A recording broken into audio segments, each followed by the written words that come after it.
Today's topic is current sources and source conversion, also known as source transformation. It's yet another tool for your circuit analysis toolbox.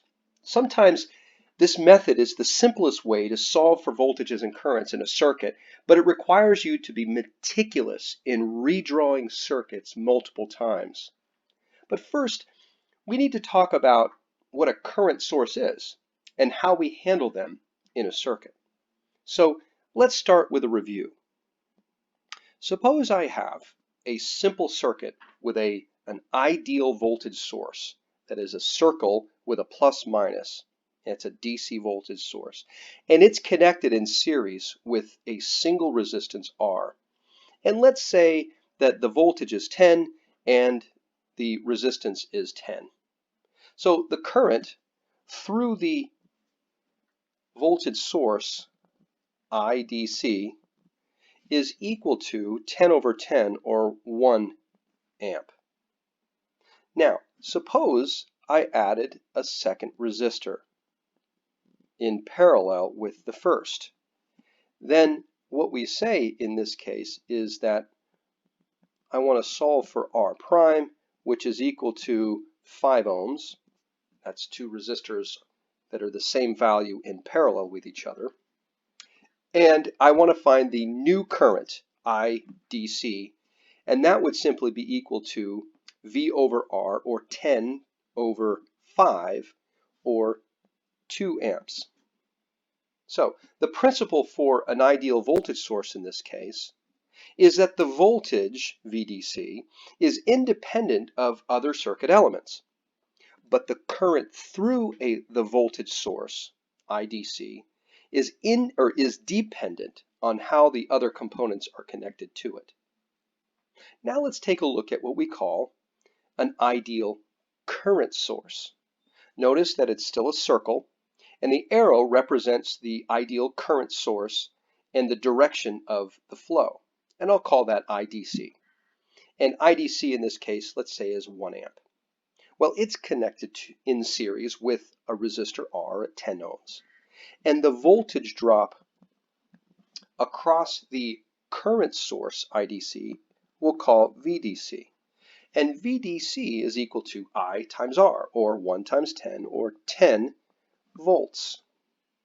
Now let's do the same exercise. Let's add another resistor, R, in parallel. And I can see that the combination of those two I'll call R prime, which is equal to R in parallel with R, or 5 ohms.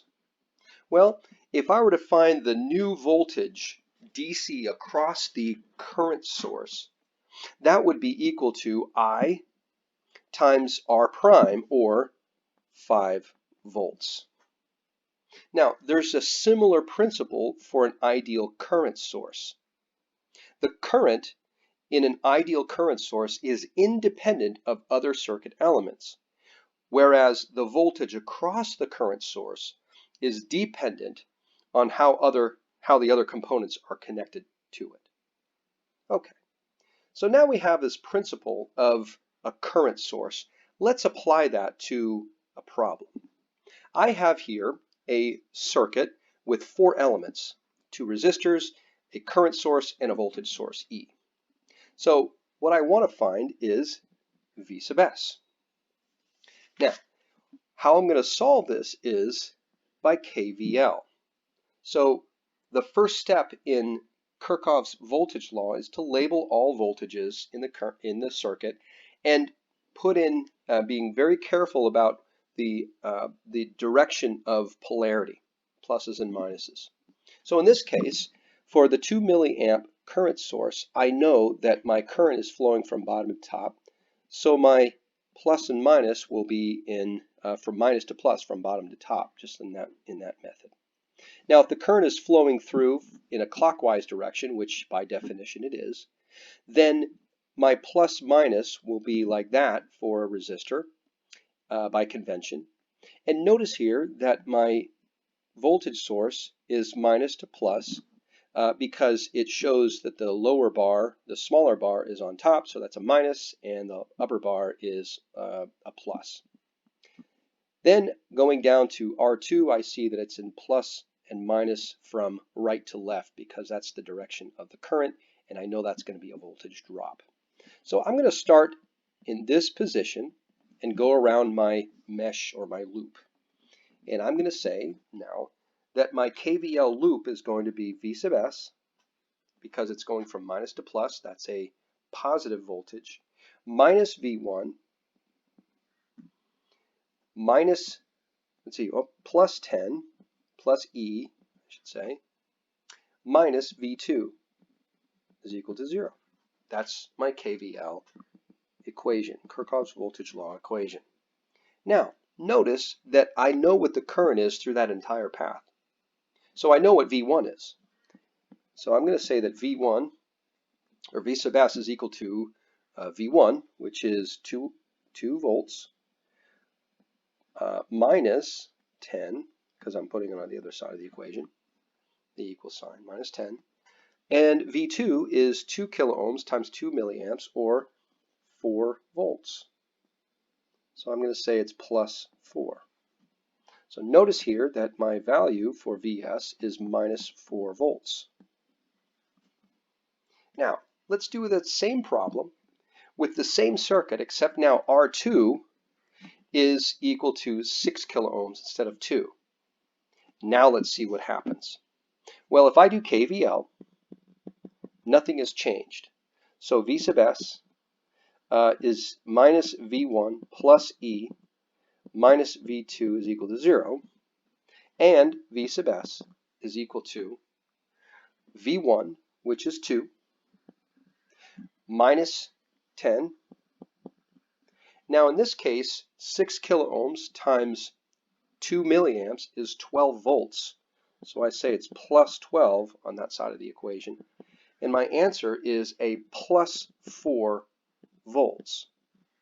Okay. Notice that these two are different. V sub S is different. And the reason for that is because R2 is changed from 2 kiloohms to 6 kiloohms. And that again further illustrates the point that the voltage across the current source is dependent on how the other components are connected to it. Okay.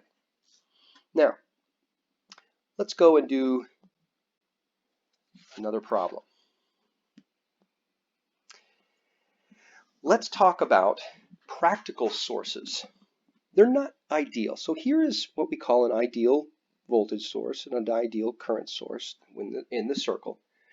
But in reality, a real source supplies its rated voltage when its terminals are not connected to a load, but its voltage drops off as the current it supplies increases. And likewise, with a current source, the current drops off as the load resistance increases. So the way we handle this is we just simply model a practical voltage source for a practical voltage source with a resistor in series. And here it is, in series with the voltage source. And for a current source, we model a practical current source with a resistor in parallel with the current source. Okay, but notice something, that the current I is the same as I've drawn it here. So notice that there are conditions on the parameters of these two circuits such that the same current I is delivered to the load RL. And that's called a source transformation. So let's talk about that for a little while.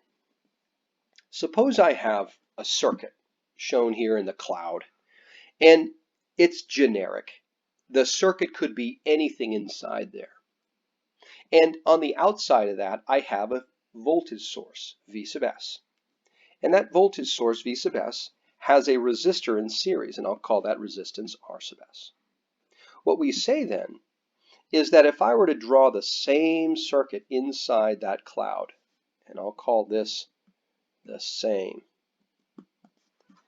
what I can do is transform the voltage source into a current source. And here's my current source. I'll call that I sub S. And notice, in this case, I have a resistance R sub S in parallel with that current source. Notice something else, that all I've done is I've changed the source, not anything inside that circuit, inside that cloud. It doesn't matter what it is, it's generic. And at points A and B in that circuit, I'm just replacing a voltage source with a resistance R sub S in series with a current source with a resistance R sub S in parallel. Now, it begs the question then, what is I sub S? Because I just redid it. I know what R sub S is from the beginning here, but what is I sub S? Well, I sub S is simply V over R. It's Ohm's law. So it's V sub S, which I know, and R sub S, which I also know. And that's my transformation. Now, the same thing applies for a current source with a resistance R sub S in parallel. Well, notice that I can do the same thing. I can redraw the exact same circuit. But in this case, I'm going to transform my current source with a voltage source, and I'll call that V sub S. And notice that I'm going to use the same resistance R sub S in series, and I'm going to connect it at the same 2 points, A and B, for that circuit. And as you can guess, that V sub S, oops, I just did it again, V sub S is equal to IR. It's an Ohm's law application. So it's I sub S times R sub S. And that's it. That is a source transformation. So what does that look like in a problem? Let's do an example. Suppose in this case that here's my A and B, and this is my circuit. I don't know what it is. It doesn't even tell me what it is.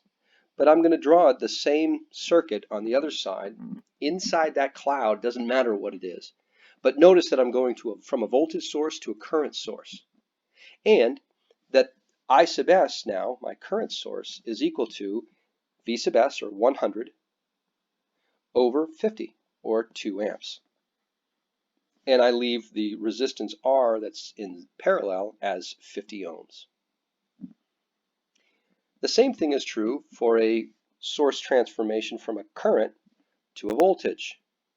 I leave the rest of the circuit just like it is, but I notice in my problem that I have a current source with a resistance in parallel, and I'm going to replace that or transform that into a voltage source, V sub S, with a resistance in series. And V sub S is equal to I sub S, which is 2, times R, which is 50, or 100 volts. All right, let's do a problem. I want to use a source conversion or source transformation to determine I2. Let's see, where's I2? There it is, right there. That's in my circuit. And I'm going to use a source transformation to do that. So the first thing I want to look at when I see that circuit is I want to separate the circuit into 2 parts. One is the source transformed part, and the other part is the part of the circuit inside the cloud that I just want to leave alone. And here's AB, and so I'm going to just put a cloud around that to say that this is my circuit. I don't want to do anything with that. I'll just leave it right where it is. And I notice that I have a current source with a resistance in parallel. So what I'm going to do is I'm going to redraw that circuit to where I have a voltage source with a resistance in series. And I'm going to connect it at A and B. And the rest of the circuit is the same. So I'm going to redraw that just as it is inside the cloud. So I have here plus, minus, like that. And I'm going to have this R2 here, and connect it, and oh, there it is. There's I2. That's what I want to find. Notice here that I didn't do anything inside my circuit here, inside my cloud. It's the same circuit. Here's 2 ohms. Here's 2 ohms. And here's 5 volts. Here's a minus and a plus. Okay. Now notice for the voltage source, I'm going to call that V1, is going down. Current is going down, so therefore my voltage will be a minus plus from top to bottom. And my resistance here is called R1. So all I've done is I've replaced the current source with a resistor in parallel with a voltage source with a resistance in series. Now I can see that I have a single loop. Now I'm just going to analyze the circuit there, and I see that I have a single loop, and I'm going to use Kirchhoff's voltage law to solve for I2. So I'm going to go start in this corner here and go around in the counterclockwise direction. And I see that by KVL, I have 12 minus, let's see, I2 times R2, which is 2. So it's I2 times 2 plus E2 minus I2 times R1, or I2 times 3. And I set all that equal to 0. Well, if I do algebra and solve for I2, I get 3.4 amps. And that's how I'm going to solve that problem, by source transformation.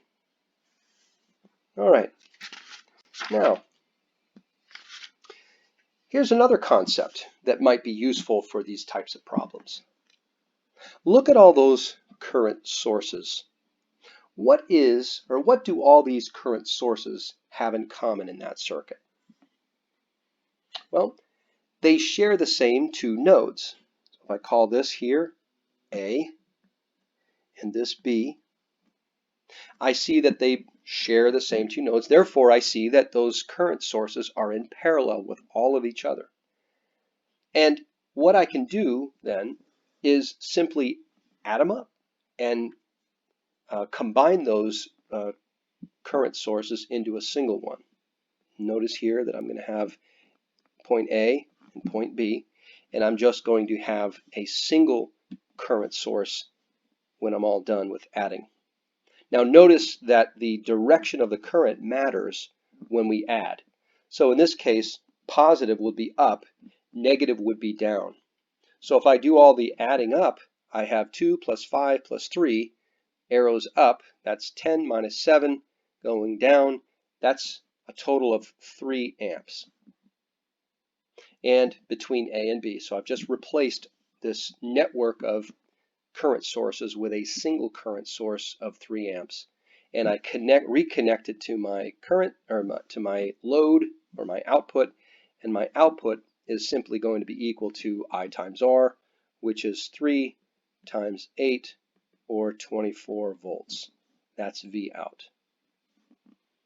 Okay, so now let's do this. Let's now use source conversion or source transformation to determine the current IL in that circuit shown there. Okay, so here's my original circuit right here. And notice that this will be the cloud. That's my circuit inside. And what's outside? Well, that's a voltage source here with a resistor in series.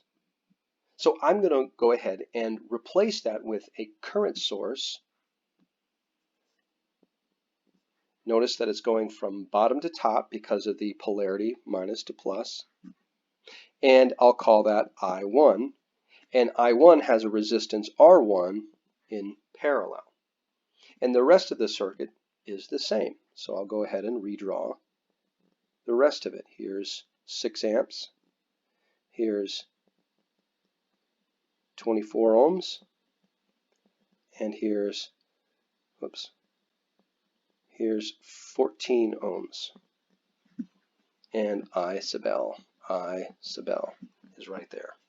So that's all I've done. I've just did a source transformation. But now notice that I have a current source here and a current source here. And that current source, by the way, is 6 amps.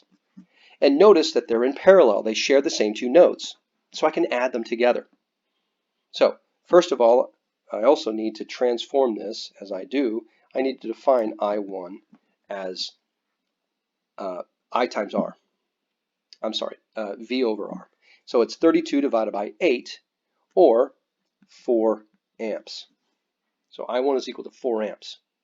Now I can combine the two. A 4 amps plus a 6 amps, that's 10 amps. So I'm going to redraw it again. And I have now R1, R2, and R3 in parallel. So I have this resistor, and this resistor in parallel. This is going to be R1, or 8 ohms. Let's be more. Here's 8 ohms. Here's 24 ohms. And here's 14. And my current here is 10 amps. Okay. Now, what I want is, again, IL. IL is going in this direction. And now I can see that that's an application to, let's see, I'll call it current divider rule. Current divider rule. So I know what my current flowing in those three paths that are in parallel. So if I find R prime, which is equal to 8 in parallel with 24, which is in parallel with 14, which is equal to 4.2 ohms. And the application to CDR is IL is equal to R prime divided by RL, or in this case, it's 14 ohms, times 10 amps, which is equal to 3 amps. And there's my answer. I'm using source transformation and combinations to come up with that value of IL. Now, a couple of things to be aware of when you're combining things and drawing circuits with current sources. Never do this. Never have a single path, line path, with two current sources of different values. In fact, you shouldn't have any. You should just have one current source in a single path between two nodes. And while we're at it, we might as well say that don't do this either, where you have two voltage sources in parallel with each other that are voltages that are of different values. Just don't do that. Okay. Let's do just a couple of other examples and then we'll be done. All right. So let's say that I have this problem in the middle. I have a circuit and I want to use a source transformation to find V out. This is V out. That's what I want to find. And I have a current source and a resistor in parallel with that current source. Notice that if I were to split it, I have cut that circuit in half, and I cut it at A and B. Then I can see that this is my circuit, and this is my source right here. That is a current source with a resistor in parallel. So what I'm going to do is I'm going to transform that into a voltage source. Notice that it's going from bottom to top, so I'm going to have a minus and a plus in that direction, and I'll call that V. And I'll have that resistor in series, and here's points A and B, and I'm just simply going to redraw the rest of the circuit with a resistor here, that's 2 ohms, and my voltage here, my resistor here of 8 ohms, and this is V out. That's what I want to find. So I've done nothing to this part of the circuit. This is the same as that. All I've added was a voltage source with a resistor in series. What is that resistance? Well, that's just my 4 volt or 4 amps. ohms. Thank you. And my voltage, V is simply equal to I times R. And I is my 3 amps times my resistance, R, which is 4, equals 12 volts. Now I can see this new circuit with a voltage source and 3 resistors in series. So I can see clearly that it's an application of voltage divider rule. And V out I can solve for in one step, which is equal to 8 divided by the total resistance in that path of 4 plus 2 plus 8 times 12, which is equal to 6.857 volts. And I'll just say 6.86 is good enough. 3 significant figures is enough, and I'll say 6.86 volts, and that's my answer. Okay, well, what if I have a voltage source and I want to transform it, or I want to look at it as a, let's see, if I want another problem.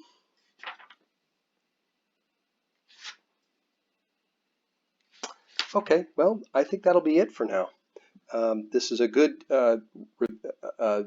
lesson on current sources and source transformation, and now we're ready to solve problems.